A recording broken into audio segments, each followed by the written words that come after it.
खबर चित्रंगी से है, जहां ब्लॉक कांग्रेस कमेटी चित्रंगी के ब्लॉक अध्यक्ष संगठा सिंह ने प्रेस वार्ता आयोजित कर पत्रकारों से चर्चा की। त्रिस्तरीय पंचायत चुनाव को लेकर सरकार को घेरा। मध्य प्रदेश में त्रिस्तरीय पंचायत चुनाव निरस्त किए जाने पर ब्लॉक कांग्रेस कमेटी चित्रंगी के ब्लॉक अध्यक्ष संगठा सिंह ने मध्य प्रदेश सरकार पर गंभीर आरोप लगाते हुए बताया कि शिवराज सरकार ने जनता के साथ छलावा किया है। आज हमारे बीच में ब्लॉक कांग्रेस कमेटी के ब्लॉक अध्यक्ष संगठा सिंह जी हैं और अध्यक्ष जी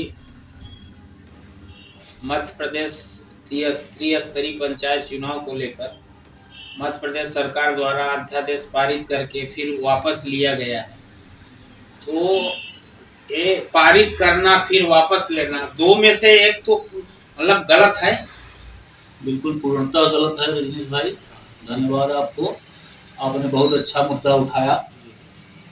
भारतीय जनता पार्टी की मध्य प्रदेश की जो सरकार है वो अपने आप में कॉन्फिडेंस में नहीं है कि हम क्या करने जा रहे हैं। जो ऑर्डिनेंस सरकार ने लाया था उसी समय सोच लेना चाहिए था कि इस पर आगे जाके कितनी विसंगतियां आएंगी, और वही बात सामने आई। पूरे प्रदेश की जनता को ठगा गया, छला गया। हमारी कांग्रेस पार्टी पहले दिन से ही ये आरोप लगा रही थी कि आप गलत चुनाव कराने जा रहे हो। अगर आप 2019 के आरक्षण के हिसाब से, रोटेशन के हिसाब से अगर चुनाव आप कराते तो निश्चित रूप से चुनाव हो जाता, लेकिन आप 2014 के आरक्षण पर ऑर्डिनेंस ला करके, और बहुत बड़ी गलती भारतीय जनता पार्टी की सरकार ने किया। और उससे क्या हुआ कि आप देखे होंगे कि पूरे प्रदेश की जनता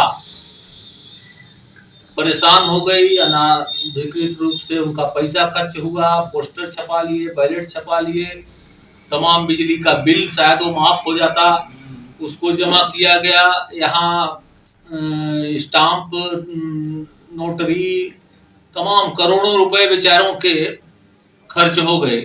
गरीब, चूंकि ग्राम की जो सरकार होती है उसमें सक्षम लोग ही भर चुनाव नहीं लड़ते, उसमें गांव गरीब के लोग भी चुनाव लड़ते हैं। कोई पंच का लड़ रहा है, एक पंच के फार्म में हजार रुपए खर्च हो रहे थे, और उसके अलावा बिजली का बिल।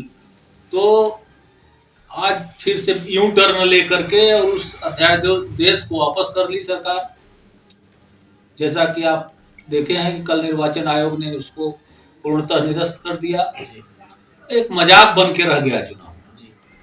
आज अब कांग्रेस पार्टी, हम लोग तो गांव-गांव पोल खोलो अभियान चलाएंगे और ये मांग करेंगे कि जिन गरीब भाइयों का, हमारे जो भी अभ्यर्थी थे, उनका पैसा वापस किया जाए, जो खर्च हुआ है उसका मुआवजा दिया जाए।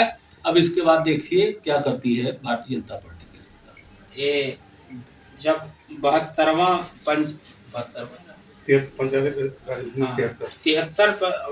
पंचायती राज अधिनियम जब लागू हुआ और कांग्रेस सरकार द्वारा इसको लागू किया गया, उसमें संवैधानिक रूप से पिछड़े वर्ग को 14% का आरक्षण दिया गया। बिल्कुल। और आज ये भाजपा सरकार 27% आरक्षण की बात कर रही है, तो संवैधानिक रूप से 50% से ऊपर तो नहीं होना चाहिए। तो एक किस तरीके से आरक्षण करेंगे? इनका एक छलावा है कि गुमराह करने की बात है कि? रजनीश भाई, बिल्कुल ये छलावा है। ये तो केवल वोट बैंक की राजनीति की भाषा बोलते हैं। आप टीवी मीडिया में देखते होंगे कि आप 27% देना है तो स्वागत है, ठीक है। हम तो पहले ही, हमारी कमलनाथ की सरकार ने 27% आरक्षण दे दिया था। अगर आपको 27% आरक्षण देना ही था तो आप वो पूरी प्रक्रिया कर लिए होते, उसके बाद चुनाव कराते, 2 महीने बाद चुनाव होता। ये मजाक तो ना बनता। और फिर 27% आप लाओगे कैसे? पहले आप उसका ट्रिपल टेस्ट पास करो, कानून बनाओ, इसके बाद ना आप 27% दे पाओगे। हम तो स्वागत करते हैं, दीजिए ना, हम तो पहले ही दे चुके हैं। कांग्रेस पार्टी पहले ही दे चुकी है, स्वागत कर रही है, आपके साथ है भाई। 27% देके आप चुनाव कराइए। लेकिन आज अभी जो भारतीय जनता पार्टी के हमारे नेतागण, जो भी माननीय मुख्यमंत्री जी वगैरह हैं, वो केवल ठगने का काम कर रहे हैं। अभी आप बीच में देखे होंगे ऐसी स्थिति निर्मित हो गई थी कि एक ग्राम पंचायत में 5 वार्ड का चुनाव नहीं होगा, 7 वार्ड का चुनाव नहीं होगा ओबीसी के लिए जो आरक्षित थे। ऐसा भी चुनाव कभी देखने को मिला? तो ये तो केवल मजाक बना के, पहले से ही इसकी नीयत साफ नहीं थी। पंचायत का चुनाव इन्हें नहीं कराना था, केवल जानबूझ करके उलझन पैदा किए। अभी आगे देखिए क्या इनकी नीयत है।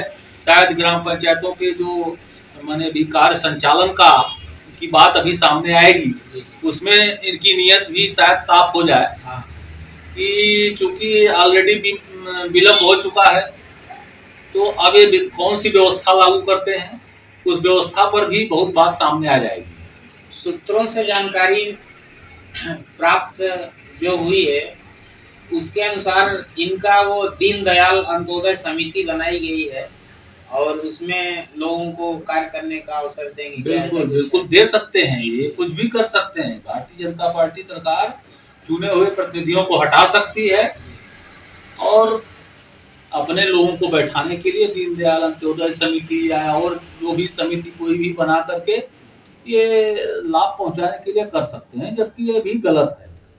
अगर चुनाव लेट हुआ है तो उन्हीं चुने हुए प्रतिनिधियों को, जैसे अध्यादेश आपने वापस लिया है, उसी प्रकार उनका अधिकार भी वापस होना चाहिए। अध्यक्ष जी, अब ये लास्ट क्वेश्चन है आपसे कि ये इतना कुछ राजनीतिक उठापटक होते हुए भी आप लोग विपक्ष की भूमिका जनता के सामने किस तरीके से प्रस्तुत करेंगे? हम लोग रजनीश भाई बिल्कुल, अब हम लोगों का अभियान है। प्रदेश से भी आज हम देख रहे थे कि निर्देश हो गए हैं, कमेटियां बन गई हैं, सेक्टर, मंडल, ब्लॉक, जिला स्तर पर अतिशीघ्र बैठक होने जा रही है और गांव-गांव, कस्बे-कस्बे हमारे कार्यकर्ता जाएंगे, इनका पोल खोलो अभियान चलाएंगे। इनकी नीयत चाहे कोरोना की बात रही हो, कोरोना में जिस तरीके से मौत का आंकड़ा इन्होंने छिपाया, चाहे ये ओबीसी के मुद्दे पर जो छलावा कर रहे हैं, पंचायत चुनाव में जो नौटंकी कर रहे हैं, ये सारी बातें, और आदिवासी के मुद्दे पर भी,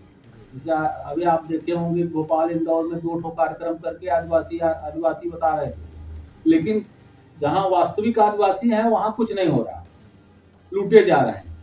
भ्रष्टाचार का आलम है, चाहे तहसील में हो, चाहे ब्लॉक में हो, चाहे किसी भी कार्यालय में। तो इन सारे मुद्दों को लेकर के हम लोग कांग्रेस पार्टी के सारे कार्यकर्ता गांव-गांव जाएंगे और इनका पोल खोलो अभियान चलाएंगे। चलिए, आपको अपना अमूल्य समय मीडिया को दिए बहुत बहुत धन्यवाद। आपको भी बहुत बहुत धन्यवाद। आप चित्रंगी से ओमकार द्विवेदी की रिपोर्ट।